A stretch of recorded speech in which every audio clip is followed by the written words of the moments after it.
Hi, and welcome everyone to Wholesoulschool and Foundation's first Fireside Chats for October 2019. Wow, already. I know it. My name is Marie Mohler, and I am an author, intuitive, and co-founder of Wholesoulschool and Foundation.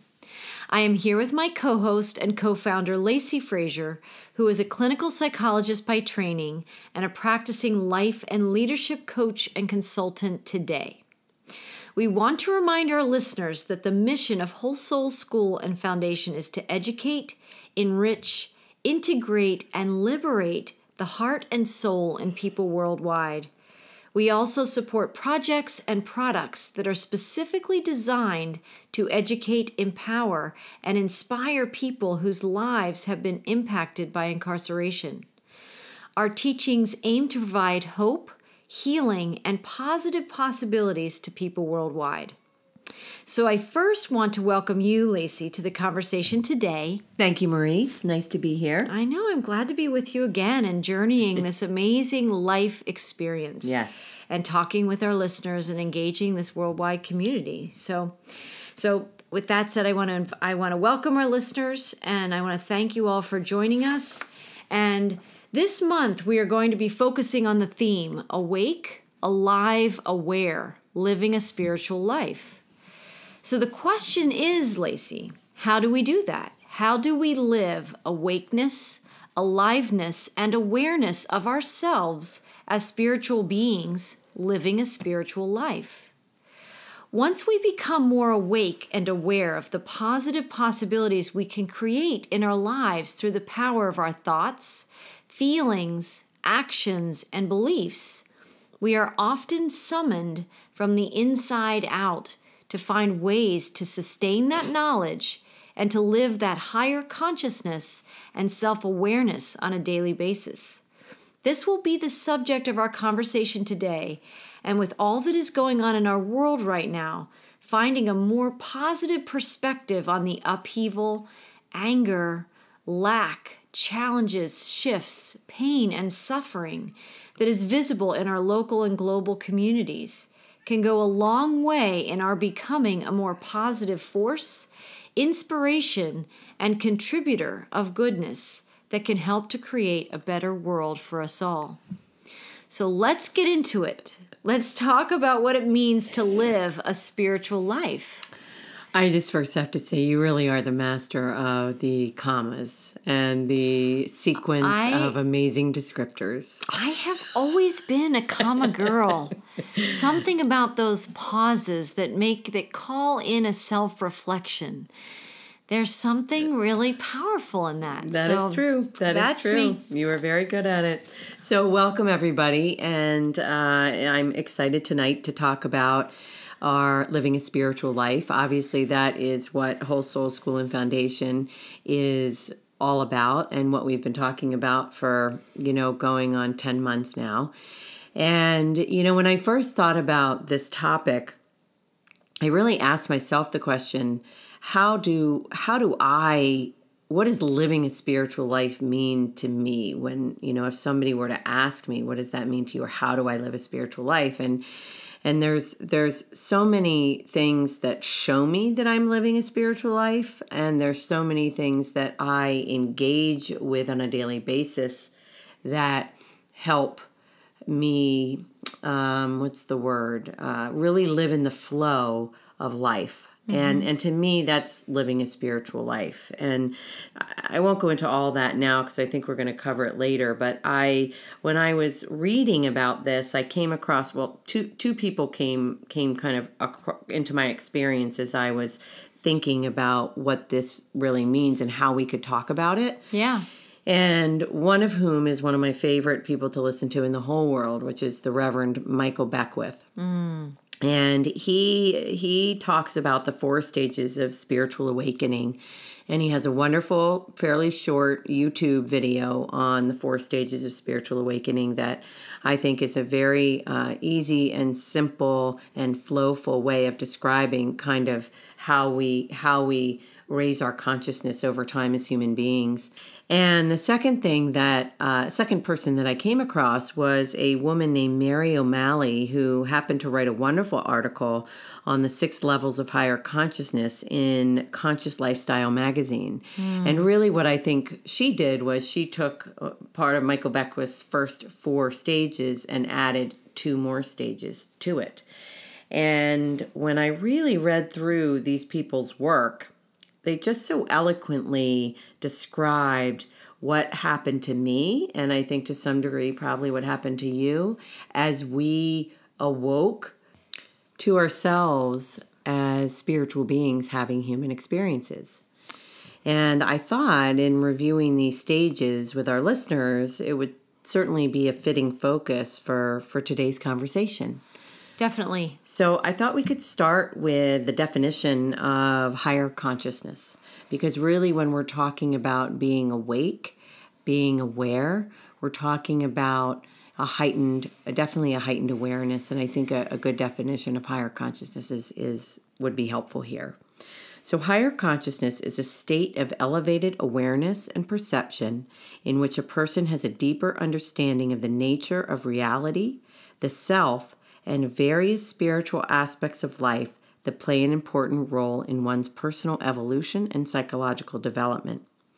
And as you move through each of these levels, you will make major leaps and bounds towards full self-realization and ultimately enlightenment. So really, Marie, we're talking about an elevated sense of awareness and perception and a deeper understanding with regards to our own reality, our own perception of reality. And I know that what happened with you and I over the last 28 years has been a pretty profound shift in consciousness. And so I'd love to, if it's okay with you, I'd love to go ahead and review these levels. And of course, whenever we talk spirituality, nothing is necessarily linear. And so it doesn't have to, what we're about to talk about doesn't have to actually happen in this way. Right. But definitely I think we can certainly relate to kind of how they lay it out here. And I think it's pretty cool. So yeah, and I'm excited to hear these because I haven't yet. So it'll be fun for me to go through this with you. Yeah. And what I also feel this mirrors, what Michael Beckwith's work mirrors and what her work that we're going to read about mirrors, is that it is a journey. And our journeys aren't necessarily linear as much as we've been conditioned to believe that one thing follows the next thing, which follows the next thing, and that everything in life should be that, that progressive, that you progress from one thing to the next to the next. But when you live a spirit-led life and you start engaging our spiritual nature and living as a spiritual being, you start stepping outside of time, right? And you start meeting the moment in whatever is the lesson or whatever the experience is for you. And life gets a whole lot richer when you're not worried about whether you're taking the right step at the right time, right? Things tend to align perfectly for you. So what we're about to describe are these levels, but each of us might find ourselves in these levels. We might be in level 1, then we're in level 4, and then we might step back to level 2 or whatever. And it's just part of the journey. It's a couple, right? Yeah, and it definitely, these levels mirror a lot of what we've already talked about at Whole Soul. Yeah. And kind of the evolution of our own journey and the evolution of our topics over the course of the months. And things like that. Yes. So, and it also mirrors a lot of kind of what I teach in my courses and programs inside the prisons. Because I always start, and I never recognize this as the first level of higher consciousness, but I often talk to people about living life or experiencing yourself as a victim of life. That basically the first level is that the belief that life happens to you. Right? And so the more kind of unconscious we are about what's going on in the universe, the more often we feel like a victim of life, right? And when you believe that life is happening to you, you actually view life as a possible threat. As an adversary. As an adversary, right? So you're certainly not an ally. Right.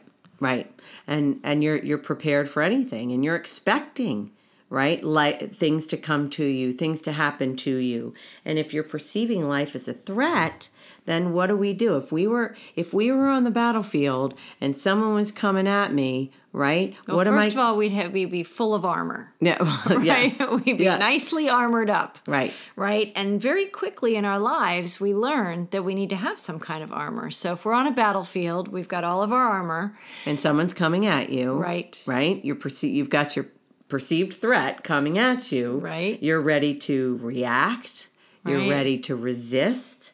You're ready to defend. Fight. You're ready to fight. Right. You're ready to explain away, right? That whole fight or flight mechanism inside, like all of our instincts are on high alert, right? Right, exactly. Yeah. And I think about, I mean, I'm sure we all know people who kind of go through life feeling like a victim. Oh, this happened to me, and she said that to me, and can you believe this happened again? And why is this always happening to me? And why do I get myself in the same kind of relationship over and over again? Or more actively looking for a threat. So the way you were describing somebody was a more passive type personality, that it feels like they're the victim of their life. All they do is exist, and bad things seem to find them. Yes. But there are other people who also operate from that place and that perspective, where they know that bad things do exist, and they're going to go look for them. Right? They're going to anticipate them so they don't get surprised. Nobody can sneak up on them. I like to call that looking to be offended. Yes. I mean, there are definitely, people in stages of this process that they're looking to be offended because they look at life as a threatening place. Yes. Yeah. And that's really a place of unawareness, that there's anything else going on, or there could be something else going on.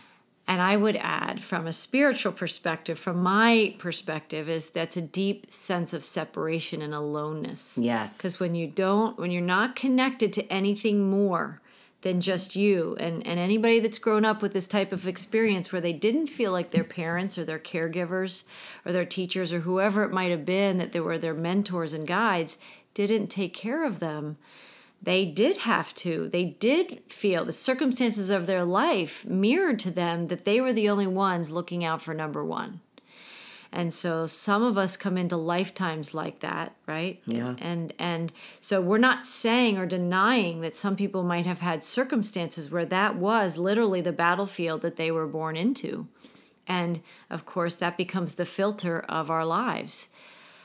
It's also our cultural conditioning to some extent. Yes, very much so. When you get thrown into kindergarten and thrown into, grade school or whatnot, somehow that school environment for many of us on the planet today, learn quickly that you have to take care of yourself. Yeah, you've got to survive. You got to survive that world. There's nothing like that kindergarten playground, man. I mean, right?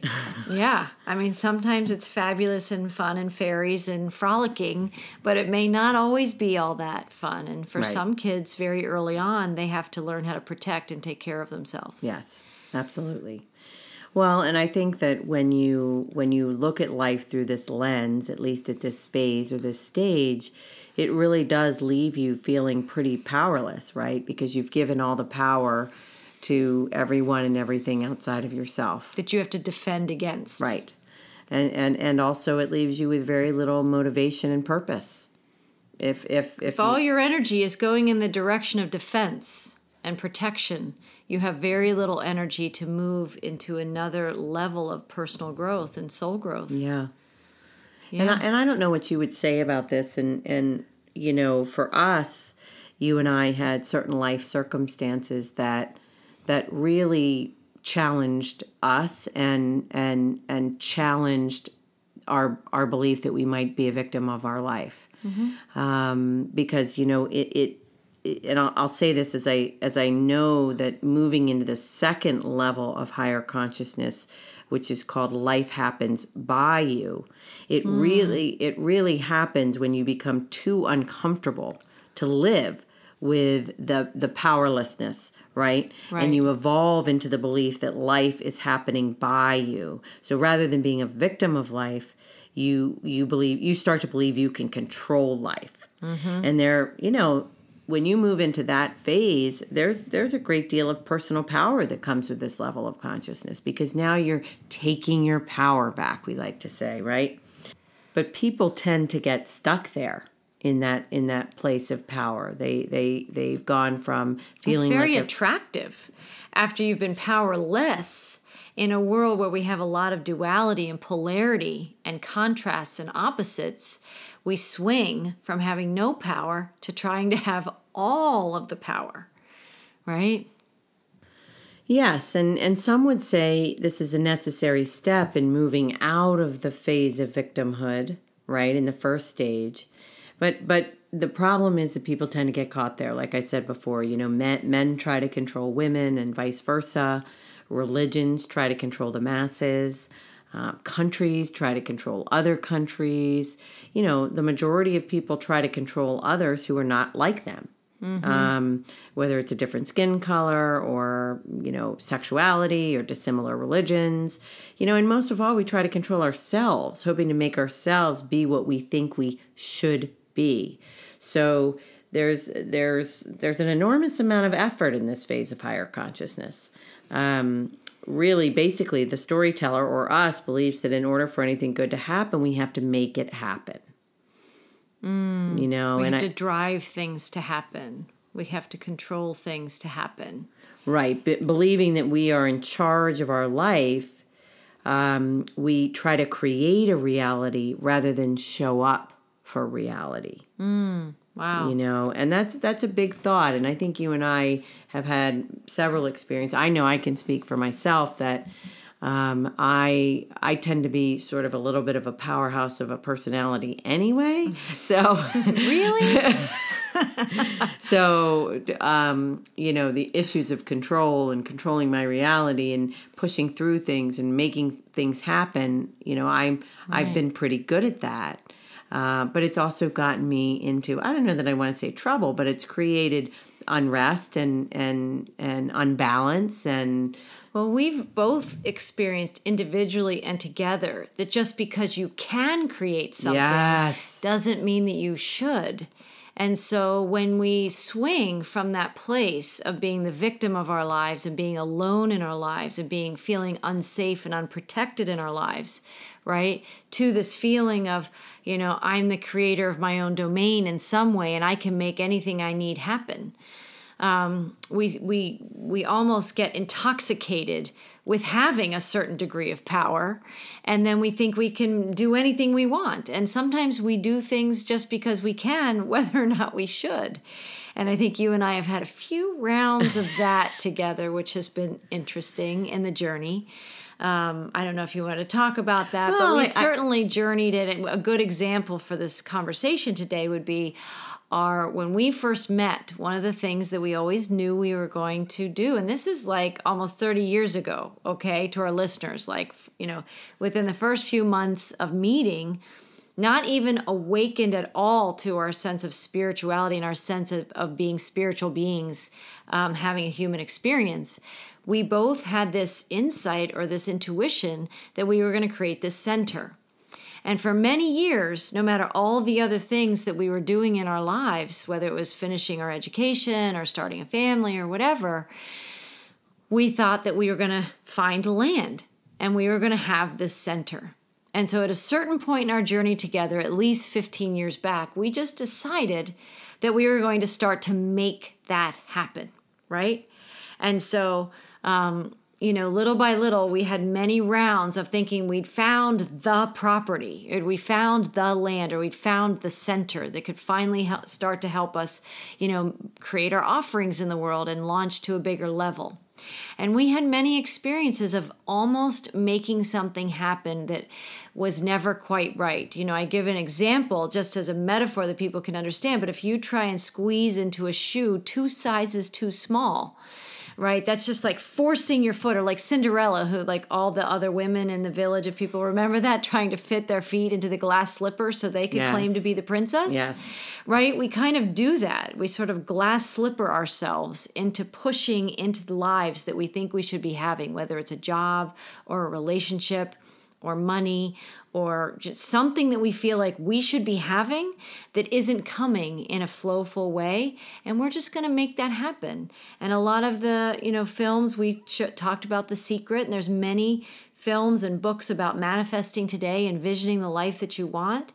There's a lot of powerful energy in all of that. But in this phase that we're talking about, this is an earlier stage of spiritual development where we all kind of go through this. We find it so wonderful, and I say intoxicating, because it is refreshing to feel like you can actually create some version of change in your life when previously you might have felt powerless to make any changes. Exactly. I mean, that really sums it up. We move to a place of taking our power back and thinking that we can create our reality with our thoughts. And to some degree, that's true. We've had a lot of discussions around energy and quantum physics and things like that. And I absolutely believe that we have an influence on our reality and creating and shifting our reality.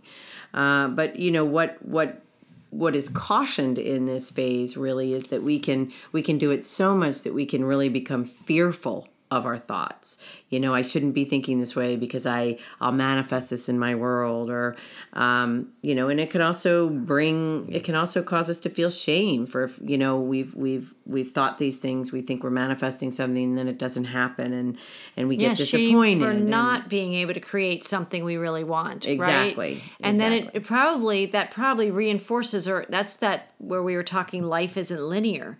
That could sink you back into a feeling of powerlessness again. Right. So you were powerless, you're finding that you have some power, you're trying to embrace that you have power, and that when you're trying to manifest and vision that this actually can be part of your reality, when some of the things you're trying to manifest that you're visioning don't happen, it calls you into that place of questioning whether this works at all, right? Right. And so exactly, it can take you to an earlier stage of development, right, and trigger those fears that maybe I really don't have any power over my life at all. Right.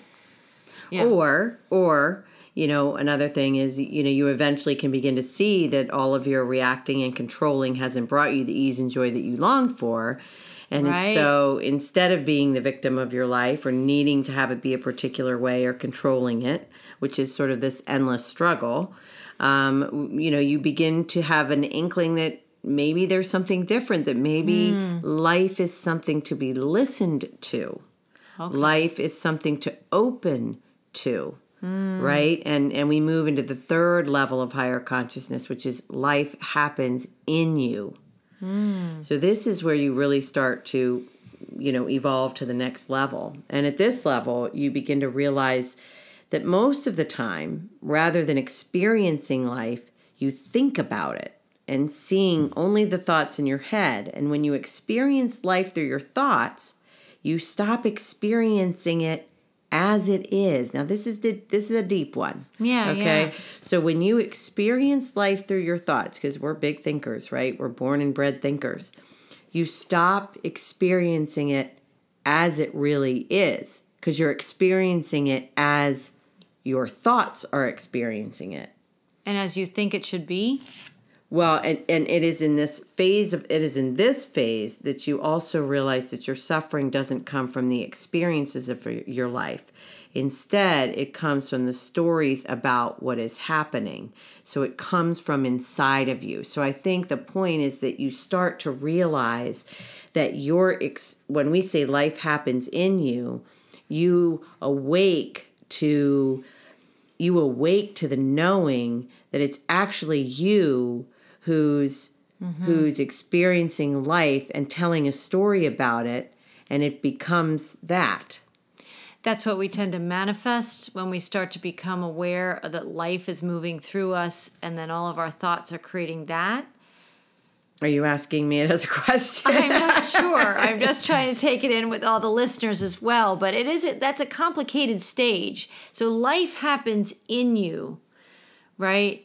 And something about what this is saying is that we are, right, let's just try and break this down. Well, here, I'll just summarize it. Basically, that you become less interested in being a victim, right? And you become less interested in controlling things. Okay. And you realize that the healing that you long for comes when you turn your attention within. Inward. Right. Yes. Does that make sense? It does make sense. And then is this just sort of like a very receptive phase, do you think they're describing? Is that I'm just trying to get the gist. I see it as the first two phases are more about external circumstances. We're looking, whatever we're experiencing, we're reacting or we're experiencing things outside of ourselves. And I would say somewhat egoic. Yes. Both. The powerlessness and the powerfulness in those earlier stages often tend to come from a place of ego. Right. And then this phase sounds like we're being invited into a different level inside ourselves, that we're just beginning to have that awareness of that life and our powerfulness somehow comes from a state of being inside ourselves. Yes, more so. Okay. I think that really when I look at the first two phases, they're really about fixing and changing, resisting and trying to control life. Mm-hmm. Right. And that's and when we move to the third phase, we're really realizing that we're really tuning in and opening up to something that we are experiencing within the self, as opposed to a focus I understand that now, because I think that gets us into, we enter a phase or definitely a space inside ourselves where we're much more reflective, we're much more receptive, we're much more introspective. Yes. And I think that's when we start talking so much to everyone else and ourselves included about all the things that we want or desire that aren't working for us, or all that chatter that we have. And we enter a place of wanting to listen. We enter a place of wanting to listen for a higher truth at some level inside ourselves.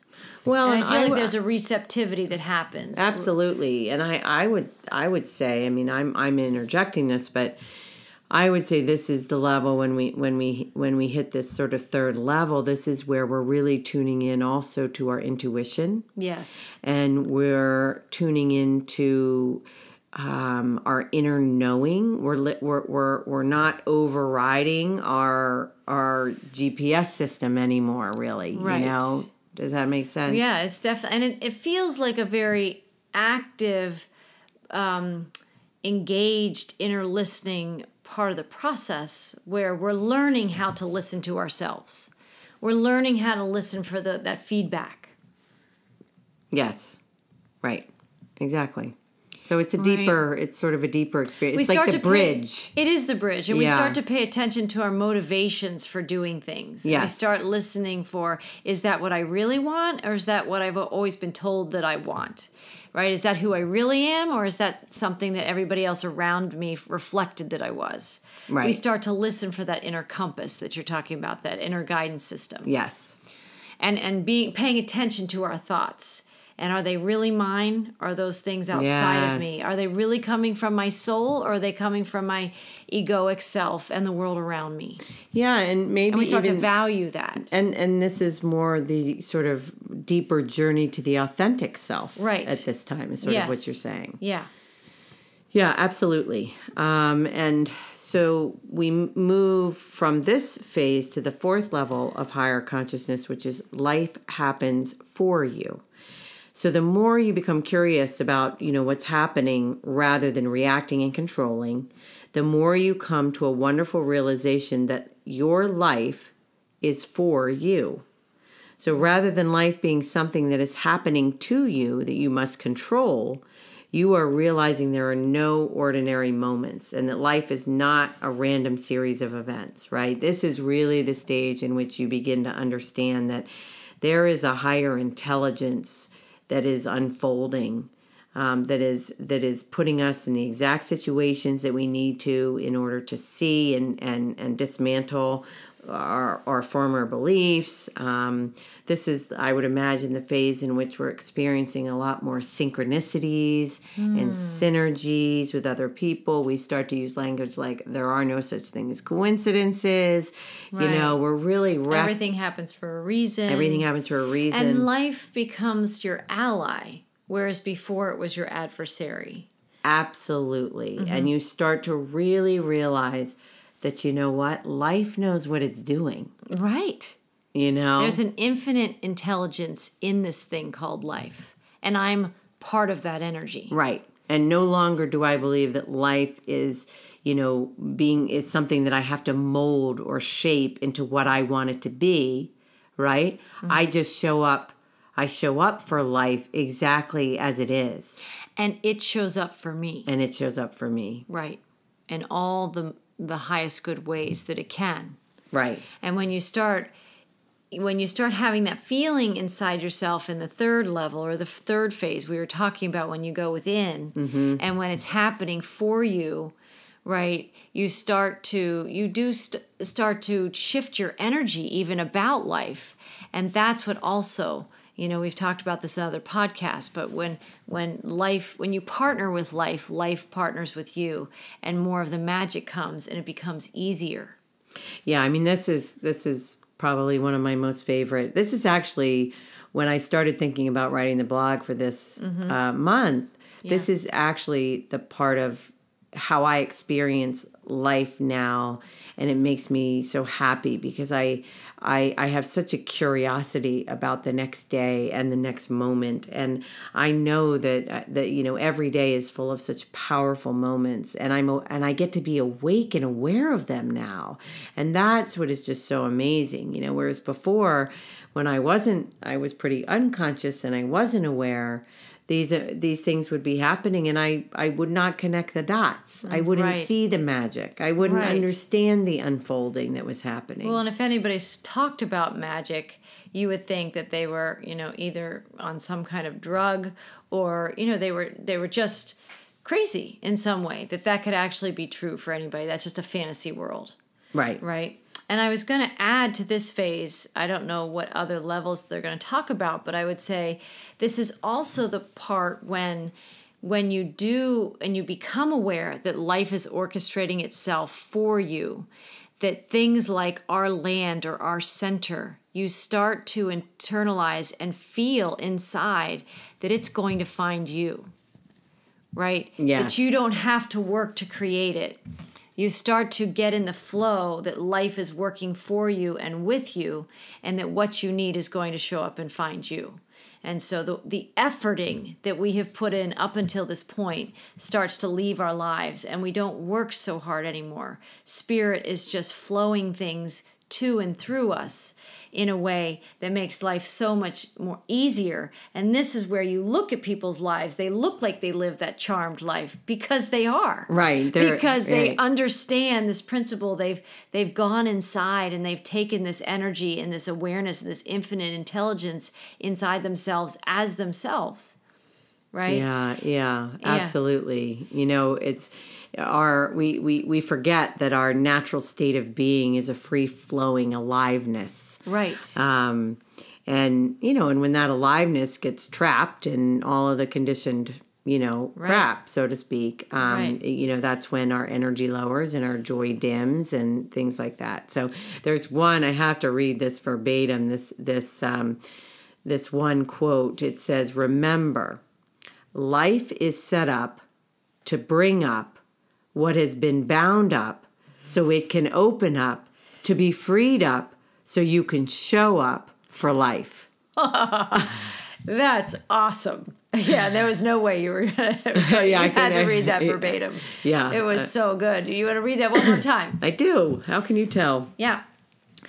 Life is set up to bring up what has been bound up so it can open up, to be freed up so you can show up for life, which is really, I have chills all over, but which is really the bridge to this next level, which is that life happens through you, right? Yes. So before, we're really at this point becoming very curious about what we are experiencing.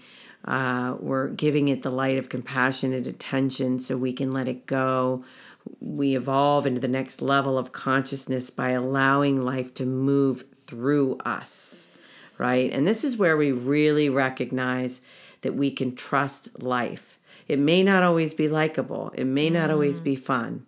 But you know what? It knows what it's doing, and we trust that. So So powerful. It really is.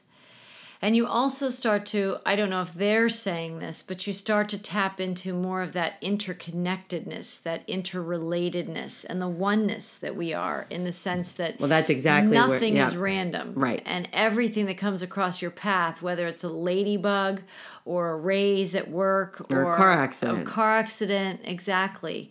Or, exactly. You lost a $100 bill out of your wallet, or even a $10 bill out of your wallet. Like whatever it is that happens to you, it's all perfectly orchestrating itself to show up so that you can show up and meet the energies with a deeper faith and trust and belief in the process than you had ever been capable of before. Right. And I say that from just a little bit of experience. Right? I think we've journeyed this a few times and we're still deep in it. Yeah. We are all engaging this thing called life. And so, right? Well, and imagine a life where you trust life implicitly. One of the, I think this is relevant here, but when I talk about my spirituality, one of the metaphors I use a lot in my teaching is the fact that I know beyond a shadow of a doubt that above any clouds in the sky, if you fly above any clouds in the sky and you get high enough, what are you going to see? No matter what, 100% guaranteed, you're going to see blue sky and sunlight. And I trust life to the extent that I know that you will always see blue sky and sunlight above any cloud, above any storm. It's 100% guaranteed. Exactly. And even when you're in the middle of those clouds, and there can be lightning and thunderstorms and flooding, and there can be all kinds of things going on in those clouds. But when you can close your eyes and go to that within place, like life happens in you and life happens for you, and life happens through you, when you start to cultivate that awareness, even when you're not seeing the sunlight in your outer life, right? When you're actually in the middle of the storm, you could still feel inside the knowing that there is sunshine and sunlight on the other side of the storm. And sometimes that helps us as spiritual beings get through the hardships and the challenges that we still face. Being a spiritual being doesn't mean that you no longer are going to have challenge in your life. Right. Being a spiritual being is knowing that despite the challenges in your life, you have this connection with this deep belief, and you have this connection with the magic, and you have connection with the life force in life itself, which is, for a lot of people, source energy, the infinite intelligence, cosmic energy, the great mystery, whatever you might refer to that energy as, the Christ light energy, right? So this is the phase where, every morning you wake up with a sense of adventure. And that's something, again, I was thinking about when I was writing the blog, like when I was thinking about living my own spiritual life. What are the clues in my life that I know I'm living a spiritual life? And the first thing I thought of was, I wake up every morning with a sense of adventure. What's going to happen today? What magic is going to happen? Yeah. Who am I going to meet? Who am I going to get to talk to? Who's going to cross my path? Just what magical connection am I going to make? And for me, that might even be just going outside and seeing deer in my backyard, or a hawk, a red-tailed hawk that often flies through our yard in some way. And I just feel and connect with these messages from the moment I take my dogs out in the morning. Right. Nature is there to greet me, to show me how life is flowing already, and it's ready to meet me and greet me in the day. And if, nature meets that, right? When you say, and I'm not going to go off on a tangent about nature right now, but I can just say, the animals around us, we're talking about a nice sunshiny day, Lacy, where we're excited about the adventure and we're feeling really great.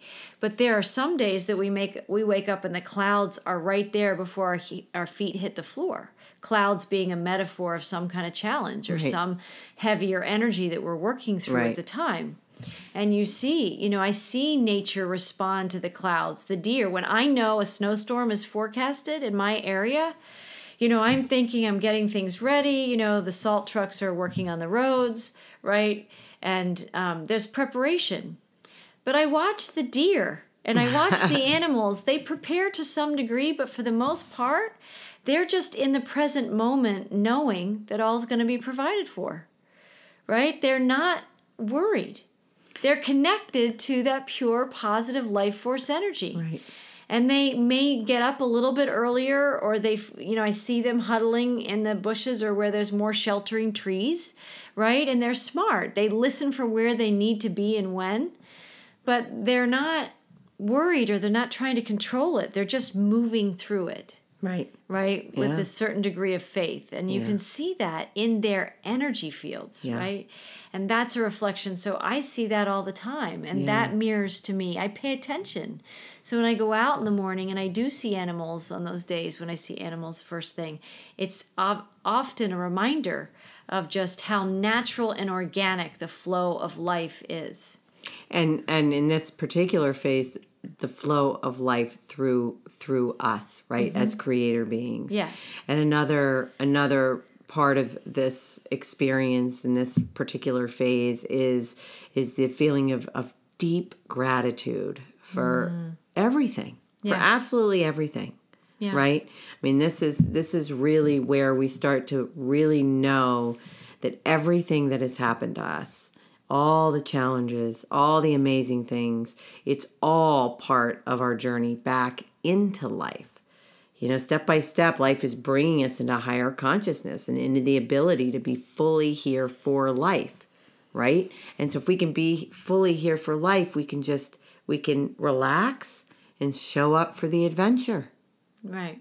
Well, and in that way, when we frame it that way, the clouds and the storms are as wonderful and exciting and engaging as the sunlight and the parties and the play and the fun that we can have, right? Where everything seems to be magically aligning up for us in a way that we might want. Right. So both become valuable to the human experience. Right.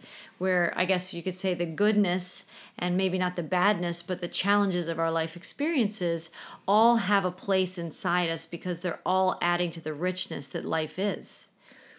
Yes. And people that are tapped into that, Michael Beckwith is such a fantastic example of that. And this one is, what's her name again? Margaret O'Malley? Mary O'Malley. Mary O'Malley. Seems very tapped into that awareness and that consciousness. And it is a process. Let's remind ourselves again and again that life is a journey. And it's an ongoing journey. And if we live our lives in kind of a upward spiral in some way, we learn things and then we do another lap and we learn it at another level and then we do another lap and we see it from another angle and we do another lap. So we're never really static in the growth process that's unfolding through us as life keeps wanting to move through us. Right. And when you can embrace that life is always wanting to move through you and show up through you as you, and you're a participant in what that life force is, that's where the magic lives. Right.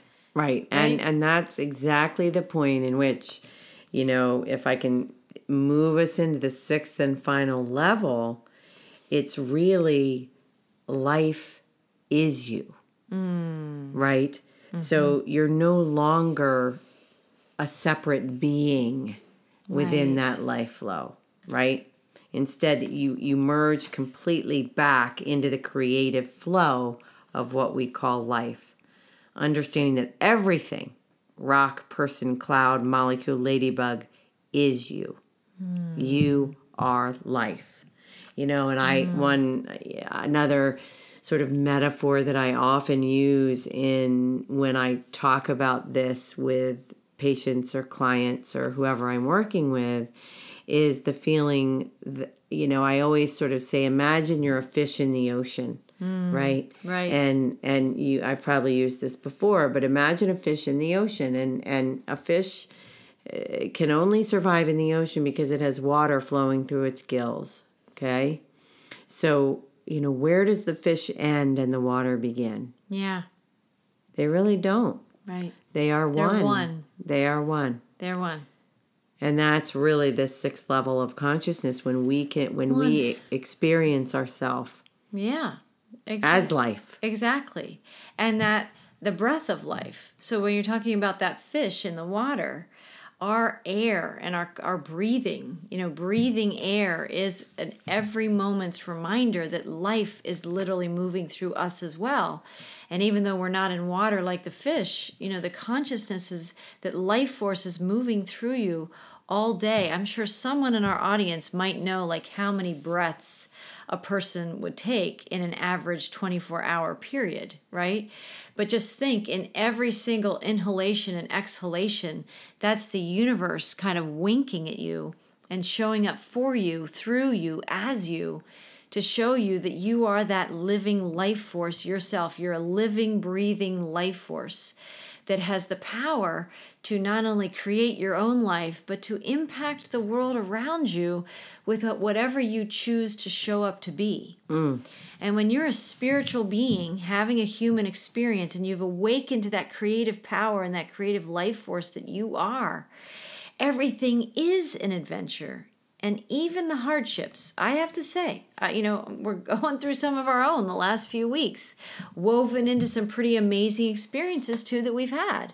And so, it's not like Lacy and I are sitting here and saying, oh yes, so when you get to level 6, you don't have any problems anymore, and you just become this master being of light, and you're never challenged or triggered or, have to face any unpleasant feelings again. That's not what life is. It's constantly changing and inviting you to a new level. And that's part of the adventure. So when you get to see life as an adventure and you get to partner with life as your ally in the adventure, you opened, Lacy, by saying, imagine us on a battlefield, right? Going to war. What's our first thought, or what are our instincts? When you get to this level, number one, often you're not finding yourself necessarily on a battlefield because you're just not manifesting that as much in your experience, right? But you're also realizing that you don't need that armor, so you're so much lighter, right? There might be all kinds of knights or people around you in their armor, but you're walking around and through that experience with much less need for all that protection because you're trusting your spirit and your higher self and your higher awareness, your self-awareness to be listening for that battlefield. And you just know how to move through it. And you can almost walk through an entire battlefield of like thousands and thousands of soldiers, and nothing touch you, not an arrow, not a sword. Things just don't touch you. They just Well, you kind of become invisible because you are one with the universal energies. Right. And you become like a feather or like a leaf, right. Journeying that experience without the density and the heaviness and all the resistance and all the, that just fighting energy that you had before, and fighting and all that resistance immediately sucks those swords and sucks those arrows right to you. And the more you live in this place, and it's a journey. It's a journey to get into this place of trusting. And no one's granted it without taking those steps themselves. Right. So you don't get a free pass. That's not quite how life works. You have to move through it yourself. And so knowledge is lived experience, where we've actually converted these concepts that we might read about into actually living energy inside us. And so I think whoever we might call the great masters of this planet that we read about in our storybooks and religious texts and whatnot, they had achieved this because they had moved through these phases, and they had chosen in their lifetimes to more fully embody these phases. And it takes courage. It takes courage to let go of the aloneness, to become the powerful creator who's driving their experience, who becomes the person who's taking it inside themselves and becoming much more introspective and reflective and not fighting and resisting quite so much or plowing through things so hard, to realize that life is showing up for us and realizing that life is really trying to be our ally. And we start to have some experiences with that. And then life starts moving through us, right? Which is just amazing. I'm feeling like the leaf myself right now. Well, I can't even believe you've not even read any of the material or, right? And you're just summarizing it so beautifully because you feel it, because you're one with it. Well, and as you move through that, life becomes us. I can feel that.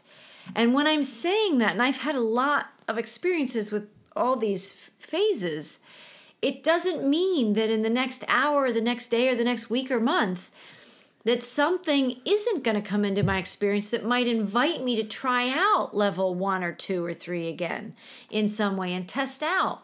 And if I've mastered those things in certain areas of my life, but the areas of my life that I might still have a nice big reaction, I'll attract that experience so I can practice being a leaf in other ways.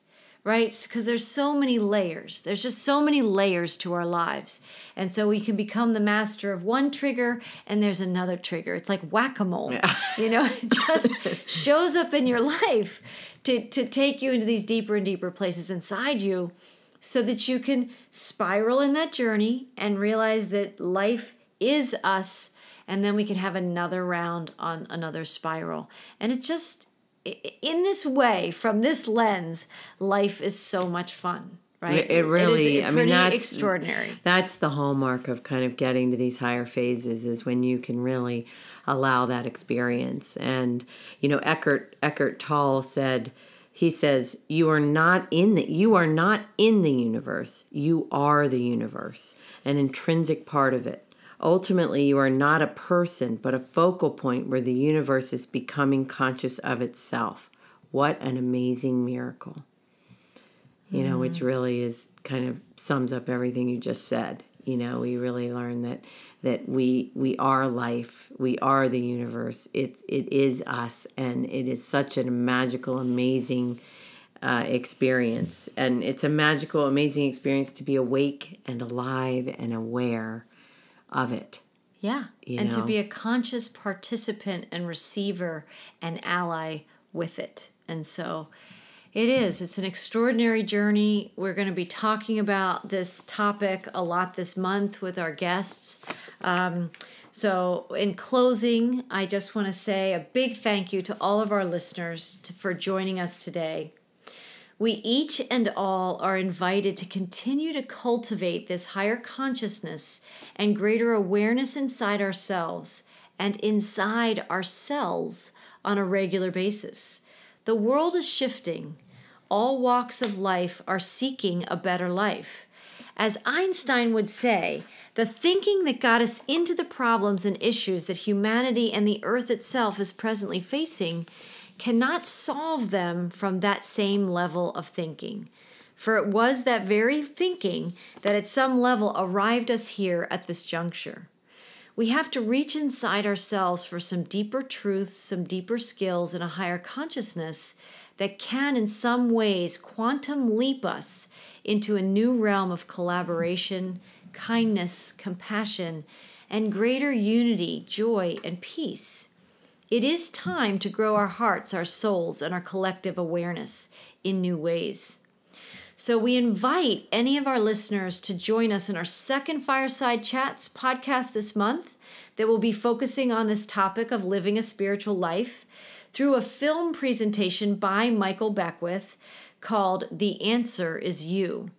If you are signed up for our newsletter, you would have received some links where you can see that on YouTube, and I think I might have provided a link to maybe purchase it on Amazon. If you're missing our newsletters, you might want to go to our website at www.wholesoulschoolandfoundation.org and see all of our offerings there, but also to sign up to receive our newsletter, because we forecast in the newsletter the topics to come, and we also do a little review of the podcasts with links that are easy to access of what we spoke about in the previous month. So check that out.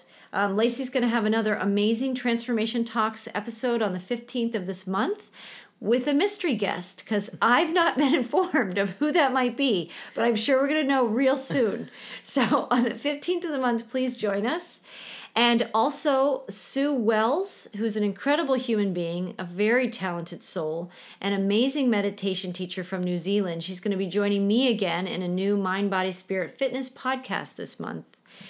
And I believe we are going to have another fabulous guest join us this month, Caroline Chang of Awake to Oneness Radio is going to join us here at Whole Soul School and Foundation. And she's got some powerful and some beautiful messages about living in oneness. And so she'll be joining us again this month. So it's a big month for us here at Whole Soul School and Foundation. Join us. I'm in, just amazing anticipation of the wonderful connections we're going to have. It's part of that adventure of life. When we start some of these podcasts, we're not exactly sure what we're going to be talking about, but Spirit is always guiding us, and we trust that flow. And we trust that the listeners who are meant for these messages now and in the future, when you can access the archives, everything's going to be showing up perfectly whenever the right people need them. So we continue to provide these engaging conversations, and we continue to invite you to join us, and please share with your friends. So we would say please like, subscribe, and share this podcast on your social media networks. And please visit us on Facebook, Instagram, Twitter. Not as active on Twitter, but Instagram and Facebook. We definitely are posting these reminders for the soul, inspirations that are quotes from people like Michael Beckwith or whoever is speaking about things related to our topics. And also we have a fabulous poet, Flower Diamond, and she writes beautiful poetry every single month just for our topics. Okay, so thank you, Flower Diamond. We just appreciate you so much. So much. And you add to the magic. And she doesn't necessarily know the topics that we're doing each month. I send them to her, a week before the next month. And she just streams through this incredible magic. And we post that there on social media. So you can find those twice a week and share them also on your social network platforms. So please continue to join us there. And then also, please consider making a donation to Whole Soul School and Foundation.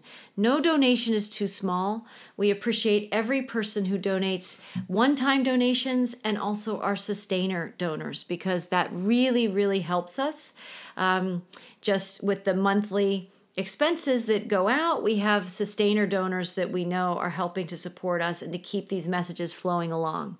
So if you would like to become any kind of donor, we appreciate you. So thank you. We don't accept blood, though. Right. This is not a blood donation center, but this is a place where we receive your amazing energetic contributions, where you can even be knowing for and with us that all the funding that Whole Soul School and Foundation needs to continue offering our services and our inspiration will be finding us in perfect timing. So at any level that you want to donate your good energy and your positive intentions and your financial resources and support, we appreciate that truly a great deal. Yes.